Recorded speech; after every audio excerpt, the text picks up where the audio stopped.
Megan walked into the room where Dr. Elsa was standing. Her voice was calm, but her eyes were serious. The shape and location of this wound are unlikely to have been caused by a simple fall, Dr. Elsa said, her gaze steady. Megan felt a tightness in her chest. What do you mean? She asked, her voice barely above a whisper. Dr. Elsa looked at her, choosing her words carefully. This wound is from a planar impact, shaped as if struck by something hard with corners. She paused. Which city are you watching from? Drop it in the comments. And hey, make sure you watch till the end. Something's going to happen that you won't see coming. Her gaze shifting slightly. I also found several old scars on Amy's body, especially on her back and arms. Megan's hands trembled as she pressed them against her legs. What are you saying? Her voice cracked. In my professional opinion, this is not an accident, doctor. Elsa continued, her voice low and filled with a mix of concern and certainty.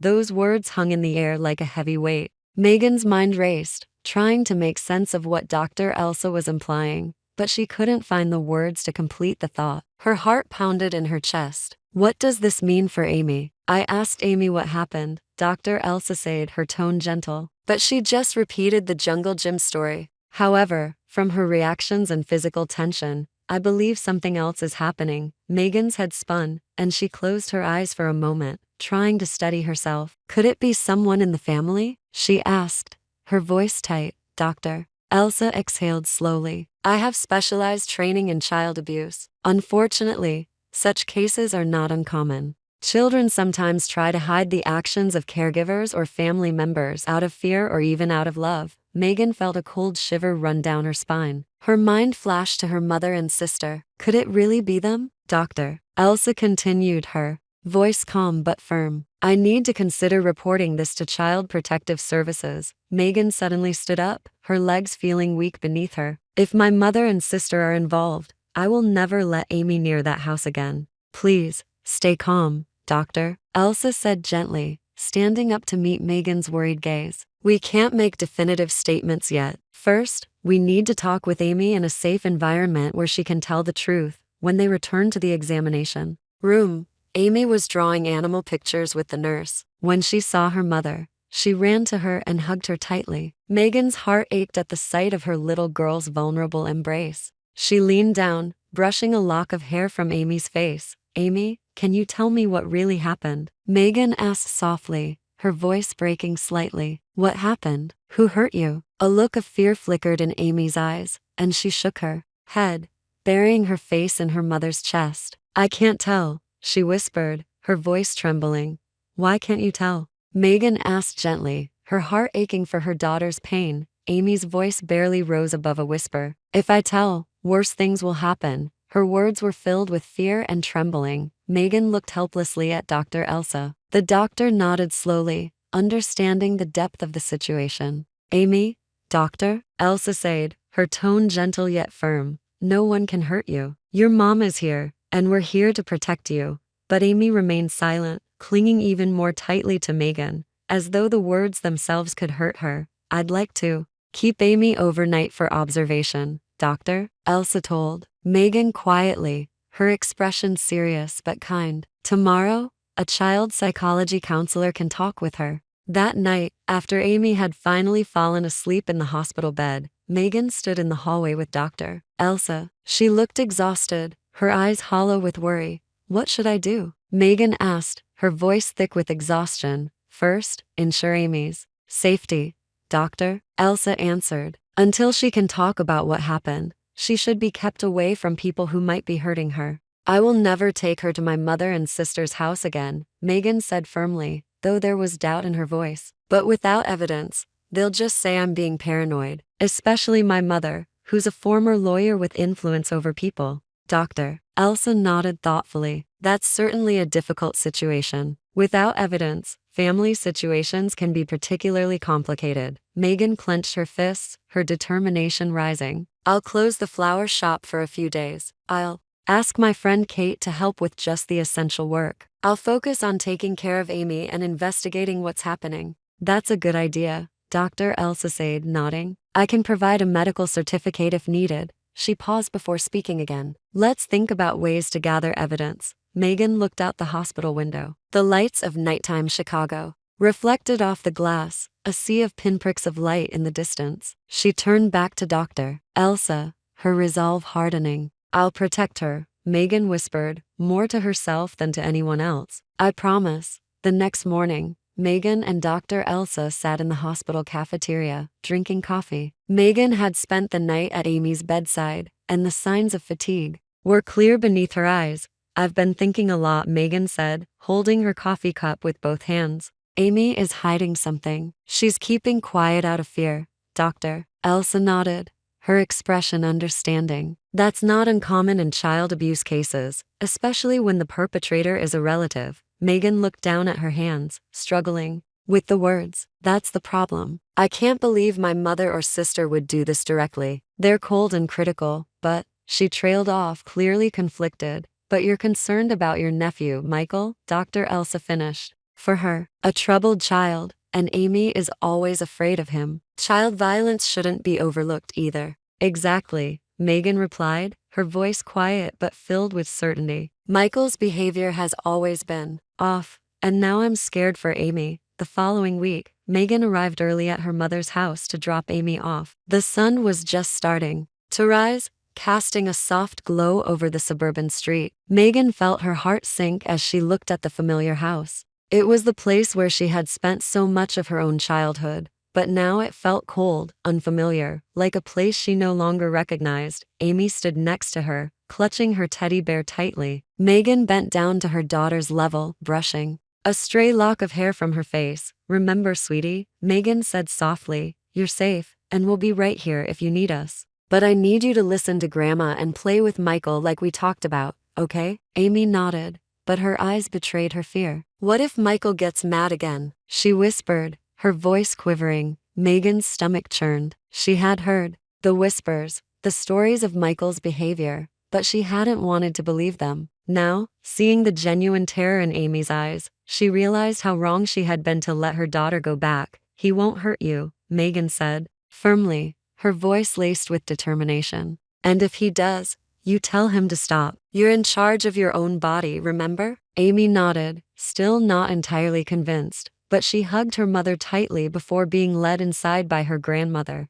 Judith. Megan stood at the door, her heart racing in her chest as she watched Amy disappear into the house. She knew she had to leave, she had to trust that this would be okay, but every fiber of her being wanted to stay. She made her way to her car, her hands gripping the steering wheel, and drove to the nearby coffee shop where she would set up her surveillance. Megan had installed the teddy bear's camera with the help of her friend Terry, and now she was going to monitor everything in real time through an app on her phone. It was a bit extreme, maybe, but Megan couldn't shake the feeling that something was wrong. She had to know the truth. The first hour was uneventful. Amy sat quietly at the kitchen table, coloring while Judith fussed about in the kitchen. Megan watched through the live feed, her nerves slowly starting to settle. Maybe it was all in her head. Maybe she was just overprotective. But then things started to shift. The feed from the camera showed Michael sneaking into the room where Amy was sitting. His face was twisted into a mischievous grin, and he whispered something to her. Amy's face faltered, her hands shaking as she held her teddy bear tighter to her chest. Megan's heart skipped a beat. She zoomed in on the screen, watching as Michael crouched down and coaxed Amy into the backyard. "He's not supposed to be alone with her," Megan muttered under her breath, her hand trembling as she tapped the screen to keep the camera focused. The next few minutes were a blur. Amy's body language was a clear sign that she didn't want to go outside with Michael, but he insisted. As they reached the garden, the camera caught Michael pushing Amy down onto the ground, her teddy bear rolling away. Megan's breath caught in her throat. "No," she whispered, her voice barely audible. "Not again." On the screen, Amy cried out, her small body crumpling under Michael's force as he grabbed her arm and twisted it. "It hurts," Amy screamed, her voice raw with pain. "Stop it, Michael. Let go." Megan's heart shattered at the sound. Her stomach churned, and she felt the intense need to run over there, to rip Michael away from her daughter and make sure she was safe. But then Terry's voice cut through her panic. "Remember, you're gathering evidence," she reminded her gently, her tone calm but firm. "You have to stay focused. The police will need this." Megan swallowed hard, trying to force herself to breathe. She had promised Amy she would protect her, but right now, all she could do was watch. In the video, Carol walked into the garden, clearly annoyed at the scene unfolding before her. "What's going on here?" she asked sharply. "Amy won't lend me her toy," Michael complained, his voice dripping with frustration. Amy was still sobbing, her arm trembling as she clutched the teddy bear to her chest. Megan felt her blood boil. She wanted to scream at Carol, demand that she do something, that she stop her son from hurting her daughter. But Carol simply patted Michael's head and turned her attention back to the house. "Michael, don't be so rough," she muttered. "Your aunt will complain again." Megan couldn't take it anymore. She jumped out of her seat, ready to head straight to the house, but Terry's hand on her arm stopped her. "Just a little longer," Terry urged quietly. "You're almost there. Don't give up now." Megan took a deep breath, trying to steady herself. Finally, after what felt like an eternity, she stood and grabbed her things, heading straight to her mother's house, her mind racing with the thought of what she would do when she arrived. When she pulled into the driveway, she saw Amy sitting alone on the lawn, her teddy bear clutched tightly in her arms. Michael was nowhere to be seen. Megan's breath caught in her throat as she quickly ran to her daughter. "Let's go home, sweetheart," she said softly, helping Amy to her feet and guiding her to the car. Megan's voice was calm, but her heart was anything but. She had seen enough. No more visits. No more pretending everything was fine. She had enough evidence now, and she wasn't going to let her daughter go through this again. Once they were safely in the car, Megan turned to her mother and sister, who had come outside. "That's enough," she said firmly. "Amy won't be coming back here anymore." Carol scoffed, folding her arms across her chest. "You're being dramatic again," she said, rolling her eyes. Megan's eyes burned with anger, but she forced herself to remain composed. "This isn't dramatics. It's abuse," she said quietly but with conviction. "And you turning a blind eye to it is the worst crime." Without another word, Megan started the car and drove away, Amy resting quietly in the back seat. Megan's heart was still racing, her mind filled with what to do next. But she knew one thing for sure. This was just the beginning. The days that followed were a blur for Megan. She couldn't get the image of Amy crying out in pain, the helplessness she had felt, out of her mind. Every time she closed her eyes,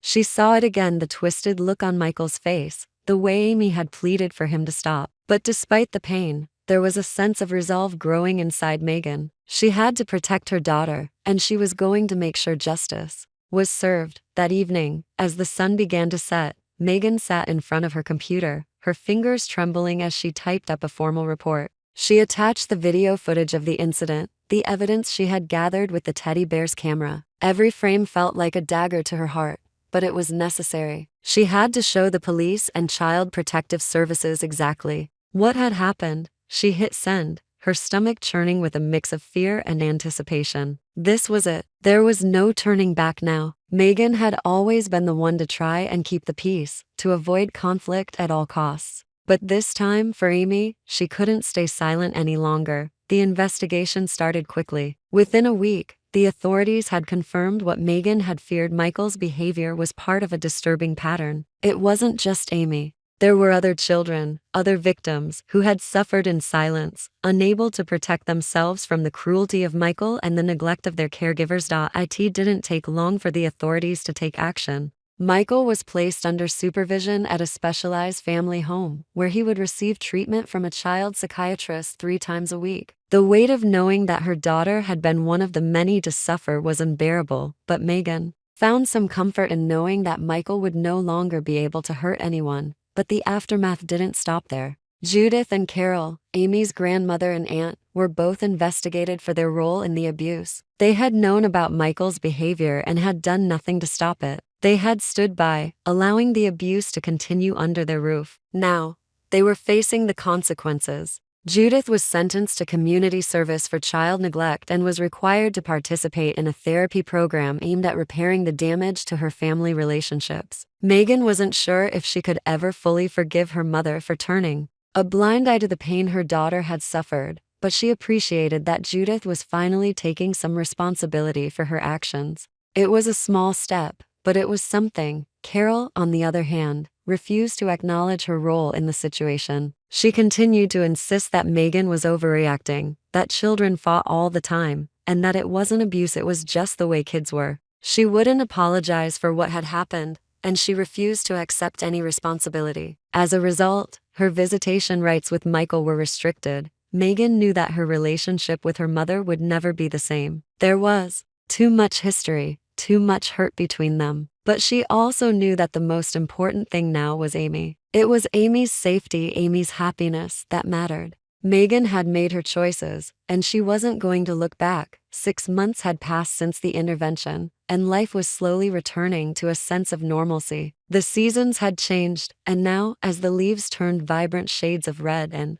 orange, Megan could feel the weight of the past beginning to lift. The dark cloud that had hung over her family for so long was finally starting to dissipate. Megan had sold the small apartment she had once shared with Amy and had bought a new house, a small, cozy place with a garden in the suburbs. It was a fresh start, a new chapter. The house was everything Megan had dreamed of for years, and now it was finally theirs. One afternoon, as they unpacked boxes and settled into their new home, Megan found Amy in the corner of the living room, coloring happily with her new set of crayons. The small scar on her forehead had faded into just a faint line, and while there were still traces of the fear that had once haunted her eyes, Megan could see the healing beginning. Amy was becoming the little girl she had always been, strong and bright and full of life. "What are you drawing, sweetie?" Megan asked, crouching down next to her daughter. Amy beamed up at her, holding up a picture she had colored of a family, holding hands under a blue sky. "It's us," Amy said proudly, her voice filled with hope.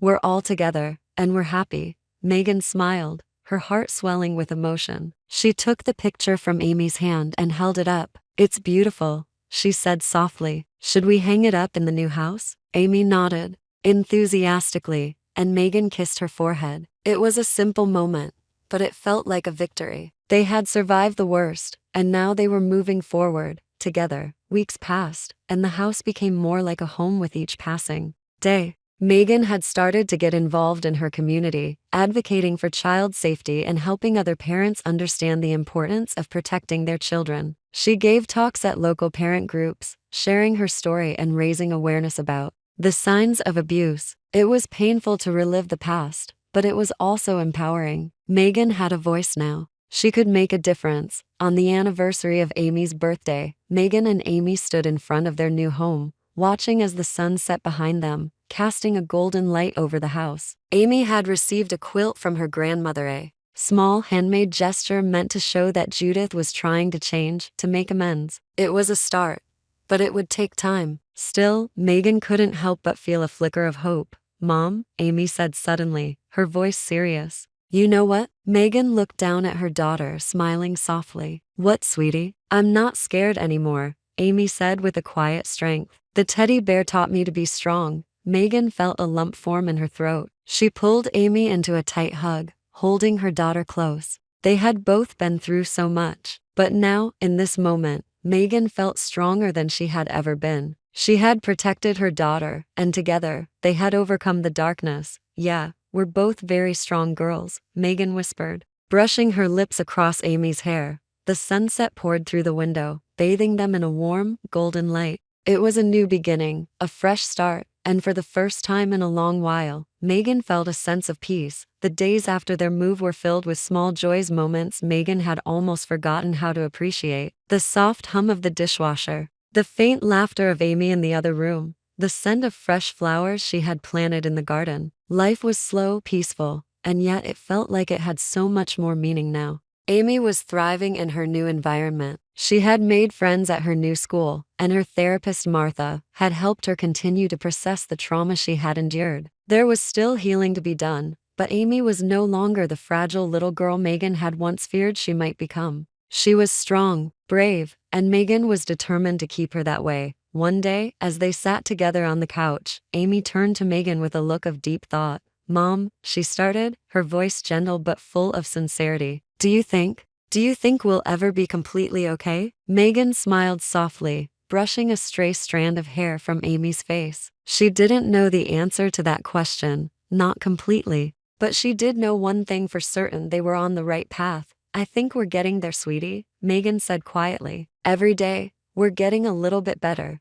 Amy's face softened, and she nodded, as if she were satisfied with the answer. Megan squeezed her daughter's hand, grateful for the simple moment of connection between them. The doorbell rang, snapping Megan out of her thoughts. She stood up to answer it, her heart skipping a beat as she saw who was standing on the other side. It was Judith, holding the small handmade quilt she had given Amy for her birthday. I thought I should bring it by in person, Judith said, her voice a little unsure. I know things haven't been easy between us, but I want to try. Megan stood there for a moment, unsure of how to react. There had been so much hurt, so much distance between them. And yet, there was a flicker of something like hope in Judith's eyes. I appreciate it, Megan said, her voice softer than she expected. Thank you for coming. Judith nodded, looking down at the ground for a moment before meeting Megan's eyes again. I'm sorry for everything. I know I can't change what happened, but I'm trying. I hope you can see that. Megan didn't say anything for a moment. It was hard to know what to say, what to feel, but she knew that forgiveness wasn't a straight line, and it would take time. She could see that her mother was trying, really trying. And maybe, just maybe, that was enough for now. You're right, Megan finally said. It's going to take time, but I'm willing to try too. Judith smiled faintly, a small but meaningful gesture. Maybe we can both learn to be better. Maybe, Megan agreed, feeling the weight of the past start to lift. Just a little. As Judith left, Megan turned back to see Amy standing in the doorway, watching them. The small girl had a curious expression on her face. Is everything okay, Mom? She asked. Megan smiled warmly, crouching down to Amy's level. Everything's going to be okay, sweetie, she said, kissing her forehead gently. We're both going to be okay. And as the sun dipped below the horizon, casting the world in a soft, golden light, Megan truly believed it. They had come so far, and no matter what the future held, she knew they could handle it together.